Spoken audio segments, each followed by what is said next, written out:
그럼 여기 관세음이란 말까지는 이제 그 여기까지 그 우리가 정리를 해봤는데 보살이란 말이 등장하죠, 그죠? 보살. 이 보살은 한자로 되게 어려워요, 이게.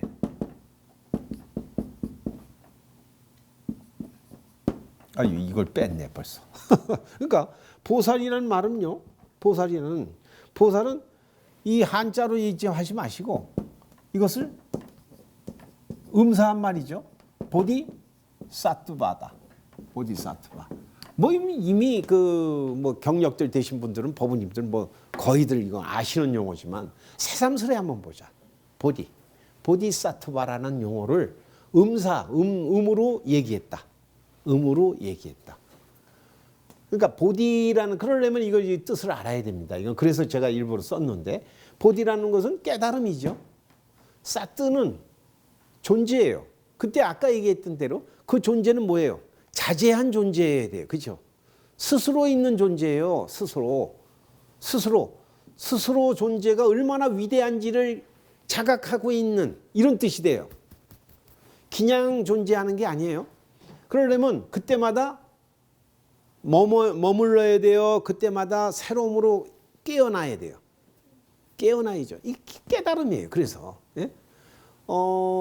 우리가 말이죠. 아무리 위대한 아까 위대한 자제적 능력을 갖고 있을지라도 그것이 머물고 있으면 그것은 어떻게 돼요? 물이 고이면 썩는 원리가 그대로 작용을 한다.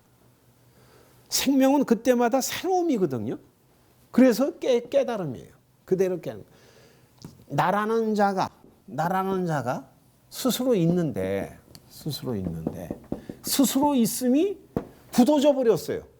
큰일 나는 일이죠. 굳어졌어. 자, 어떤 사람이 이런 얘기를 합니다. 내가 왕년에 누군 줄 알아? 예? 왕년에?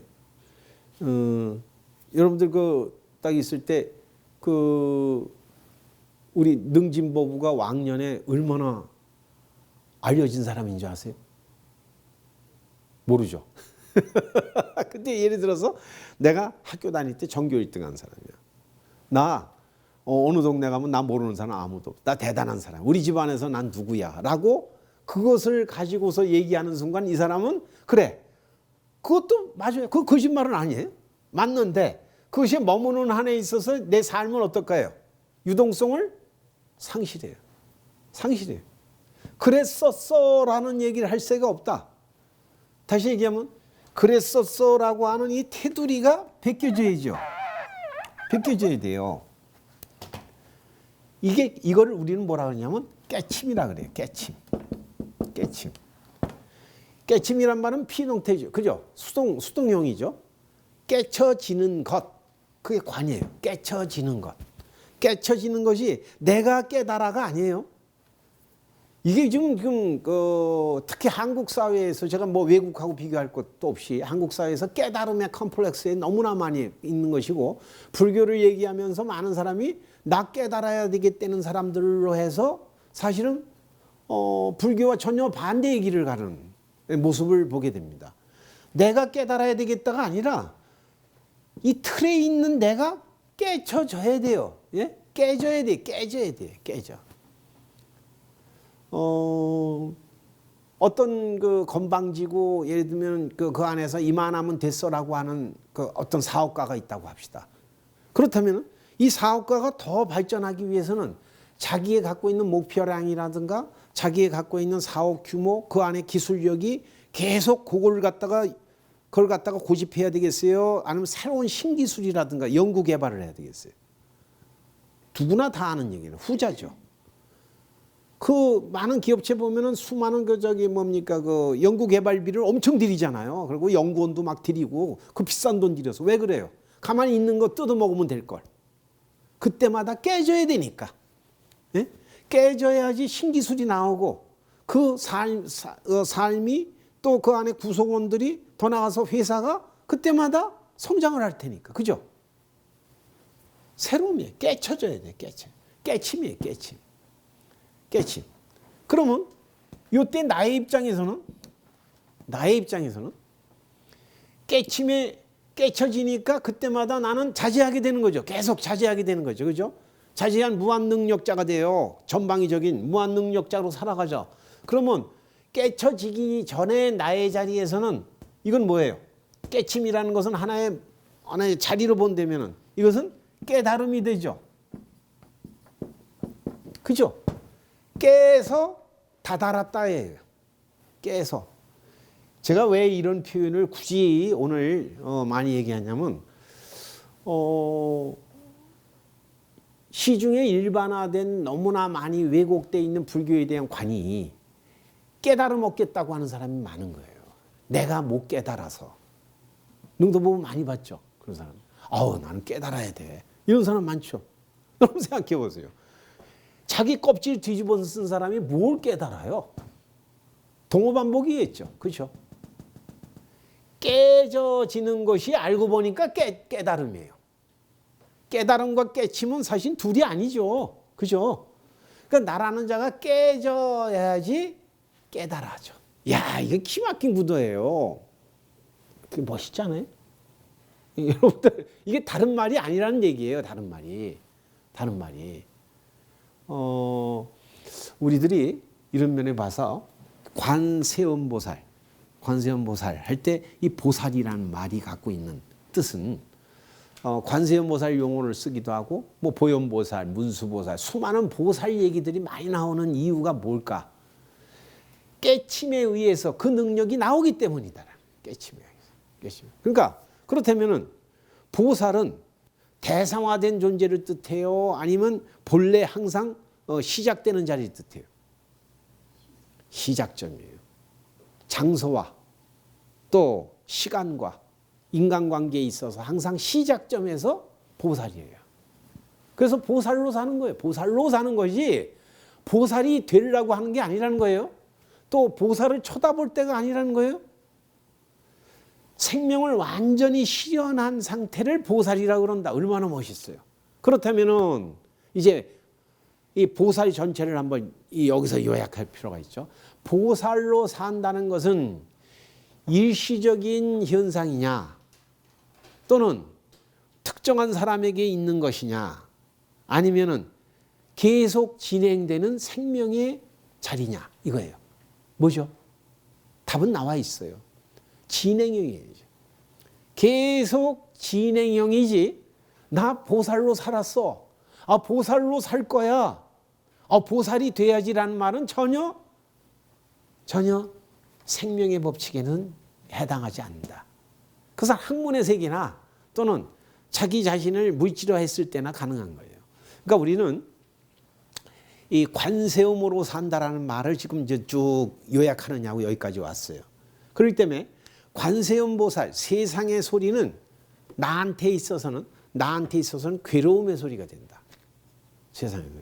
여러분 그렇기 때문에 근데 괴롭지 않으면은 아프지 않으면 어때요? 건강에 대한 고마움을 모르죠. 이게 역설이에요. 아프지 않으면요 건강에 대한 고마움을 몰라요. 저기 뭐 반복될 수도 있습니다만은 한번 생각해 보면 이거예요. 여러분 세상의 예방의학적인 측면과 또는 치료적 측면 있잖아요. 의학에 보면은 그때 예방의학을 한 분들에 대해서 우리는 감사할까요? 별로예요. 뭐 당연한 줄 알아.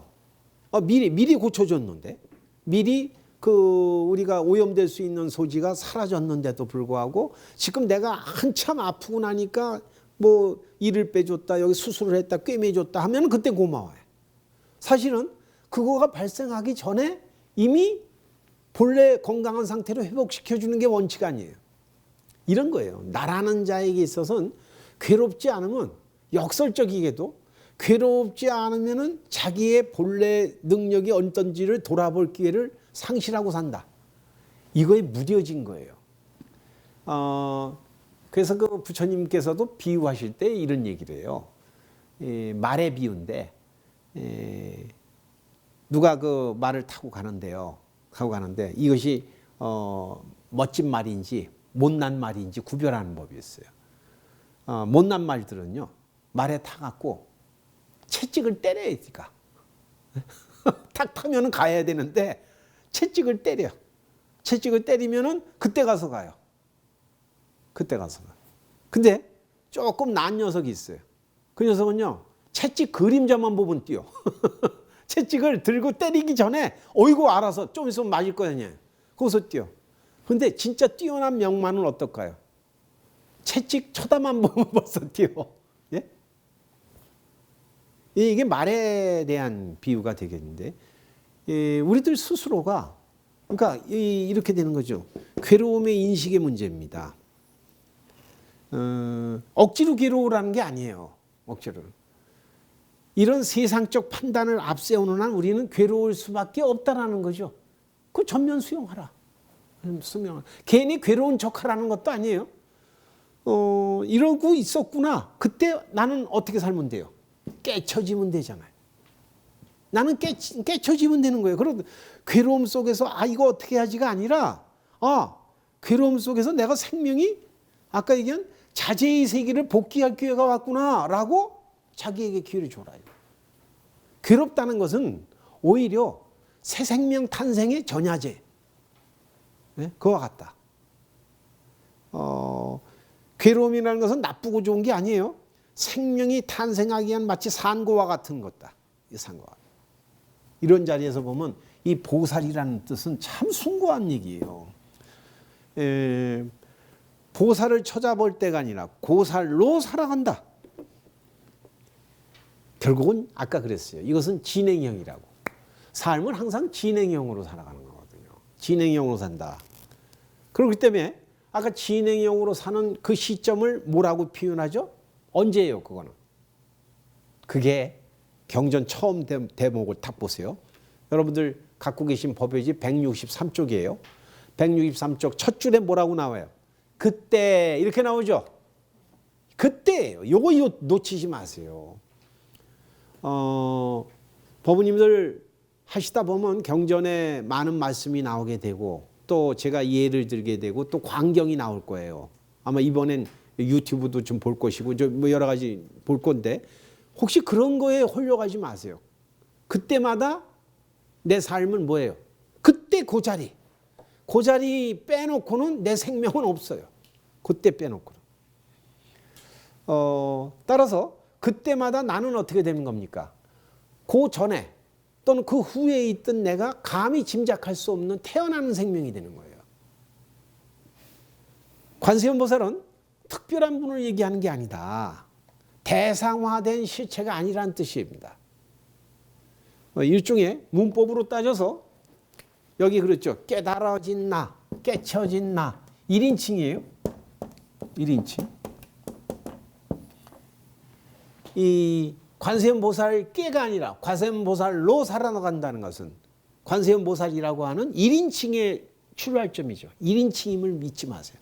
이것을 1인칭을 잊어버리고 자칫해서 아까 얘기했던 2인칭 또는 3인칭 남의 소리 하듯이 하는 사람은 3인칭이죠. 그럴 때가 아니다. 1인칭으로서의 자기 생명을 갖다가 회복해가는 거다. 그때마다. 그때. 그래서 이 그때는 시간적인 단계를 뛰어넘어요. 장소에서도 마찬가지예요. 여러분 예를 들어서 우리가 법당에서는 그때인데 이 절박성인데 내가 친구와 만나서 카페에 앉아서는 그때가 아니다. 아니에요. 거기도 그때예요. 거기도 그때. 나하고 친한 친구하고 만났을 때는 그때인데 나한테 손가락질하는 사람과 만났을 때는 그때가 아니다. 아니에요. 그때도 그때예요. 뭔지 아시겠죠? 이게 절박함이기 때문에 제가 꼭 대입하시라는 거예요. 대입한. 이렇게 삶이라고 하는 것의 펼쳐짐인데 여기 이제 오늘 조금 몇 마디라도 저 본문을 보겠습니다. 그때 첫 줄에 보시면 그때 무진이 보살이 자리에서 일어나 그렇게 나옵니다. 무진이 보살이.